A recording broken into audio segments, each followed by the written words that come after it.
नमस्कार, जय हिंद। अमाया online classes में आपका स्वागत है। हमने जैसे कल बताया था कि आज मैट्रिक क्लास के राजनीति शास्त्र से कुछ इंपॉर्टेंट सवाल लेके आया जाएगा और वही सवाल है, एक एक करके देखते हैं बिना रुके हुए। चलिए, पहला सवाल है कि बेल्जियम में कितने प्रतिशत लोग जो थे वो फ्लेमिश इलाके में रहते थे? 59%, 40%, 80% या 20%? ये जो बेल्जियम है इसकी राजधानी है ब्रुसेल्स। और यहाँ पे हमेशा क्या होता था कि भाषा को लेके काफी ज्यादा दिक्कत होता था। तो इसके 59%, लगभग लगभग 60% जो क्षेत्र थे वो फ्लेमिश इलाके में रहते थे और बाकी जो 40% क्षेत्र थे वो बेलोनिया क्षेत्र में रहते थे। बेलोनिया बेलोनिया क्षेत्र में रहते थे और बाकी जो 60% थे वो फ्लेमिश इलाके में रहते थे। तो यहाँ पे थोड़ा सा क्या था कि जहां पे ये फ्लेमिश लोगों की संख्या ज्यादा थी वहां पे अधिकतर लोग जो भाषा का प्रयोग करते थे वो फ्रेंच भाषा का प्रयोग करते थे। वही लिखा हुआ है कि इसकी जो राजधानी है ब्रुसेल्स, यहाँ पर 80% लोग फ्रेंच भाषा बोलते थे और 20% जो लोग थे वो डच भाषा बोलते थे। यानी ये जो बेल्जियम देश था यहाँ पे भाषा को लेकर काफी दिक्कत होता था। तो यहीं पे फ्लेमिश इलाके दो भागों में बटा था, एक तो फ्लेमिश इलाका था और दूसरा बेलोनिया था। फ्लेमिश इलाके में 60% लोग रहते थे और 40% में बेलोनिया शहर के लोग रहते थे। और भाषा जो बोला जाता है उसके लिए देखा जाएगा तो फ्रेंच जो भाषा था वो लगभग लगभग 80% क्षेत्रों में बोला जाता था और 20% जो है वो डच भाषा बोले जाते थे। आगे बढ़ते हैं और अगले सवाल की तरफ। इसमें एक और छोटा सा पॉइंट है, इसको भी देखिएगा। लिखा गया है कि अनुच्छेद 15 में, आर्टिकल 15 में धर्म, वंश, जाति या जन्म के स्थान किसी के आधार पर भेदभाव निषेध है। यानी आप किसी भी आधार पर किसी व्यक्ति से, किसी गांव से, किसी शहर से, किसी राज्य से कोई भेदभाव नहीं कर सकते हैं। इसका चर्चा आर्टिकल 15 में है और ये क्या है? तो ये मौलिक अधिकार है, फंडामेंटल राइट्स है, ये मौलिक अधिकार है।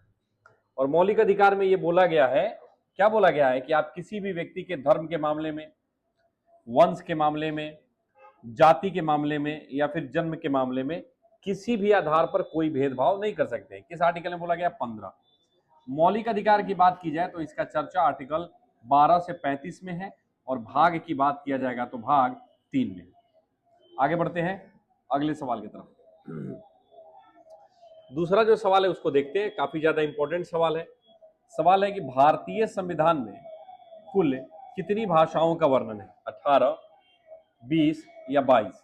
देखिए, भाषा अलग है और बोलियां अलग है।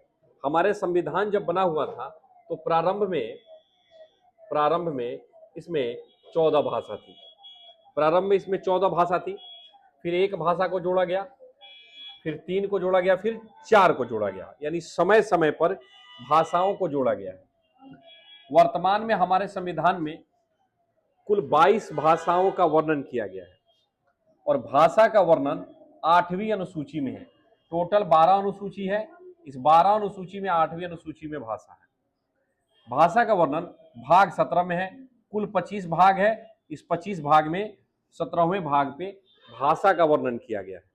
नीचे लिखा हुआ है कि 21वां संविधान संशोधन 1967 के द्वारा सबसे पहले सिंधी को जोड़ा गया। 71वां संविधान संशोधन 1992 के द्वारा कोंकणी, मणिपुरी और नेपाली को जोड़ा गया और 92वां संविधान संशोधन 2003 के द्वारा बोडो, डोगरी, मैथिली और संथाली को जोड़ा गया। यानी भाषा से संबंधित इससे एक्स्ट्रा आपके एग्जाम में कुछ नहीं आएगा। क्या क्या सवाल है कि हमारे संविधान में कुल कितनी भाषा है? तो 22। प्रारंभ में कितने थे? तो 14। एक सवाल यहां से निकल गया आपका। फिर सवाल यह बनता है कि भाषा का वर्णन किस अनुसूची में? 8वीं अनुसूची में। भाषा का वर्णन किस भाग में? 17 नंबर भाग में है। फिर लिखा गया है, हमने आपको बताया है कि 14, फिर 1, फिर 3, फिर 4, ऐसे भाषा जोड़ा गया है। एक भाषा जोड़ा गया 21वां संविधान संशोधन 1967 के द्वारा, वो भाषा कौन था? सिंधी। फिर 71वां संविधान संशोधन 1992 के द्वारा कोंकणी, मणिपुरी और नेपाली और 92वां संविधान संशोधन 2003 के द्वारा बोडो, डोगरी, मैथिली और संथाली को जोड़ा गया।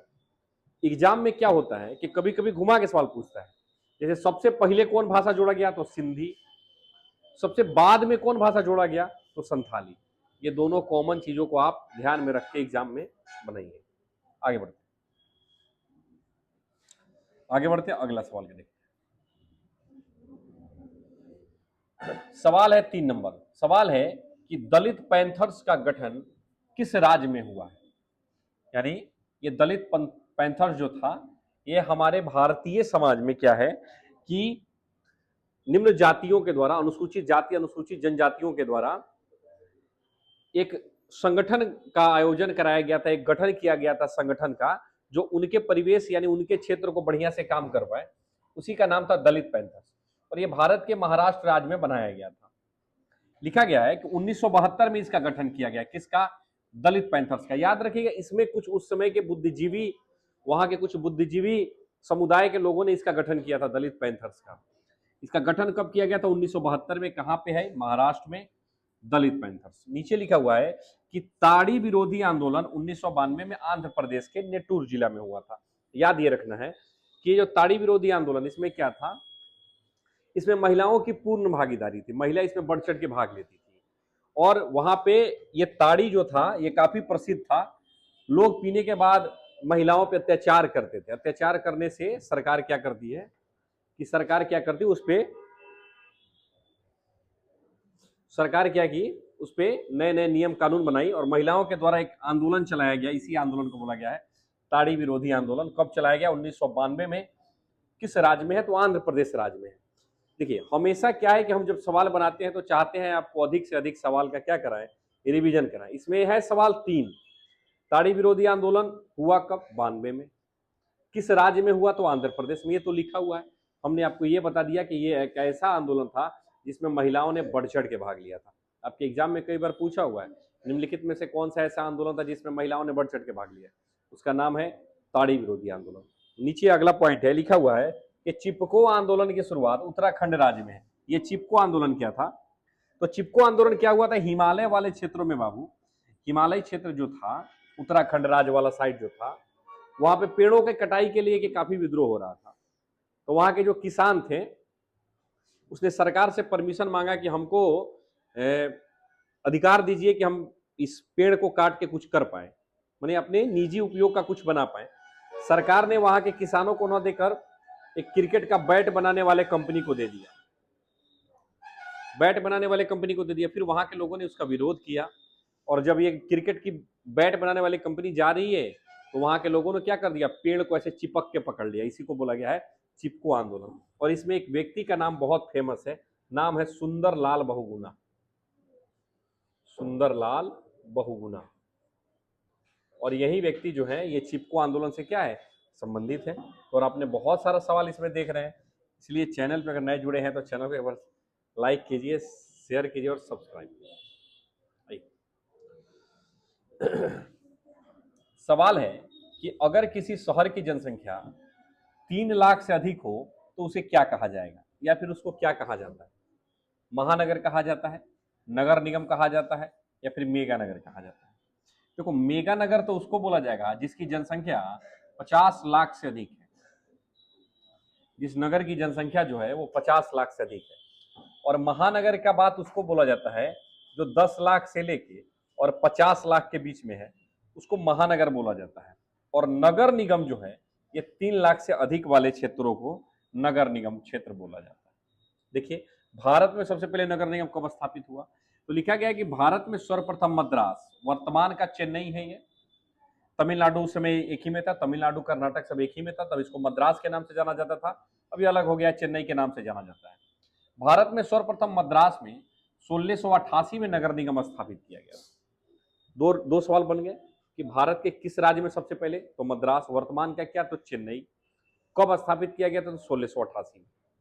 फिर सवाल है, बिहार में सर्वप्रथम पटना में स्थापित किया गया था। बिहार में वर्तमान में 48 जिले हैं, इसमें पटना में सबसे पहले नगर निगम स्थापित किया गया था 1952 में, जब भारत में क्या हुआ था?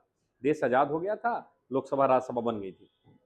नीचे लिखा हुआ है कि बिहार में एक नगर निगम में न्यूनतम 37 और अधिकतम 75 वार्डों की संख्या हो सकती है।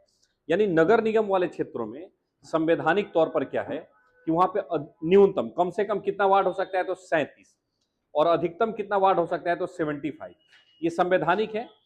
फिर इसको बढ़ाना होगा तो थोड़ा बहुत संशोधन होगा, ये बढ़ जाएगा। ये सवाल काफी इंपॉर्टेंट है, VVI है, इसको याद रखना है, इसको संभल के पढ़ना है। आज का अंतिम सवाल, सवाल है कि बिहार में पंचायती राज अधिनियम 2006, याद रखिएगा 2006 में महिलाओं को कितना प्रतिशत आरक्षण का प्रावधान दिया गया, यानी पंचायत में, पंचायती राज व्यवस्था में, पंचायतों के चुनाव में महिलाओं को कितना प्रतिशत आरक्षण दिया गया वो बताते हैं। 20%, 30% या 50%। तो महिलाओं को जो आरक्षण दिया गया वो 50% आरक्षण दिया गया। नीचे लिखा हुआ है कि 74वां संविधान संशोधन 1992 में नगरीय शासन की व्यवस्था है। 74वां संविधान संशोधन में नगर निगम, नगर पालिका जो बोलिए, नगरीय बोलिए, उसी को बोला जाएगा। एग्जाम में ये भी पूछता है कि 74वां संविधान संशोधन हुआ कब, 1992 में। अब पूछ दिया 73वां, तो 73वां ग्राम पंचायत से संबंधित है। आगे लिखा हुआ है बिहार में जिला परिषद पंचायती राज का तीसरा स्तर है। बिहार में जो है ये जिला परिषद जो है ये पंचायती राज के तीसरा स्तर है। पंचायती राज के कुल कितने स्तर? 3। ग्राम पंचायत,